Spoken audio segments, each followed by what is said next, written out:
What's up, guys? Back with another video. Today I'm talking about the new undisputed UFC lightweight champion of the UFC, Islam Makhachev. Wow, that was not what I expected, but I definitely knew he was capable of. Seeing him submit Charles Oliveira is just the icing on the cake. I had Charles Oliveira winning this fight, if I'm being honest, guys. I just felt like Charles was on such a roll, taking out Chandler, taking out Poirier, taking out Gaethje after having to relinquish the belt because of the half pound on the weight scale. I just felt like he had so much momentum and, you know, that dog in him, that heart, that resilience that I really thought he was going to go through Makhachev, honestly, if I'm being real. But I always knew, you know, Makhachev, you know, from Dagestan, from Khabib's camp, trained with his father all their lives. I definitely knew he was for sure capable of getting a win here, 100%.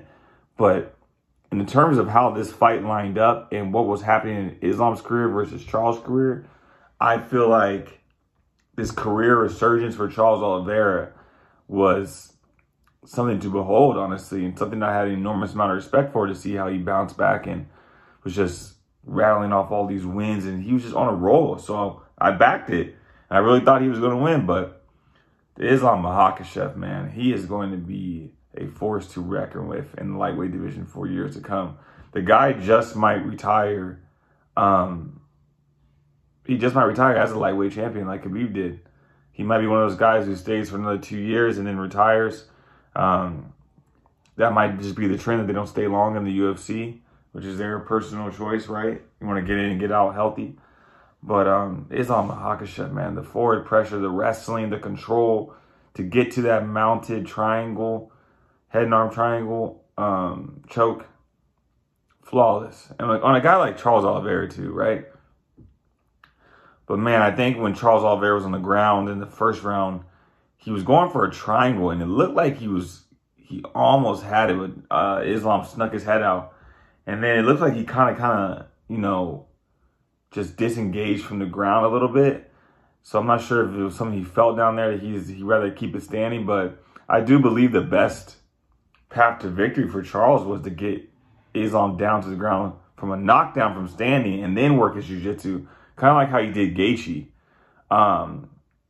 But Islam Makhachev was pretty solid on the feet in that fight, I have to say it. Guys, I have to say it. Islam Makhachev was looking solid on the feet. I think even Charles was a little surprised, right? And when we talk about their wrestling so much over there from Russia and Dagestan, and, you know, which they are. They're purists at just MMA, grappling, wrestling, up against the cage, control to submission, to ground and pound. Those guys are the best of the best.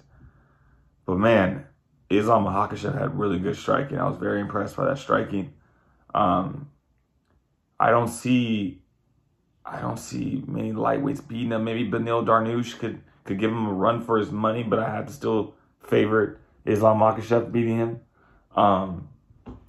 You know, he's going to go ahead and face Alexander Volkanovski, who's very, very undersized for the lightweight division. But, and this is a big but, Volkanovski is a heavy dude. From what I'm being told from other fighters, what I'm hearing in the media is that Volkanovski walks around very heavy at featherweight. And that shorter stature that Volkanovski has, right? 5'5", 5'6" stature. It could prevent, you know, it could present some challenges for Makhachev getting him to the ground. We never know, right? Has Volkanovski fought someone that size? Yeah, Volkanovski fought Holloway. Holloway's about 5'11", tall dude, right? And he picked him apart. But in this moment, I do not see Volkanovski beating Makhachev. I see that fight happening and Volk probably losing and then just staying at 145 and continuing to defend that. But you never know.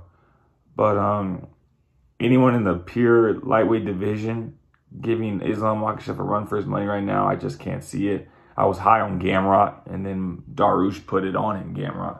So I guess the only person I can really come up here and say is Beneil Dariush maybe might be able to give him a run for his money right now. But even then, I just don't think it'll be enough with that elite wrestling pedigree and background, that control, and just the ability to be calm and exercise a game plan, it's second to none, and it's on Makhachev. And could be happy for them.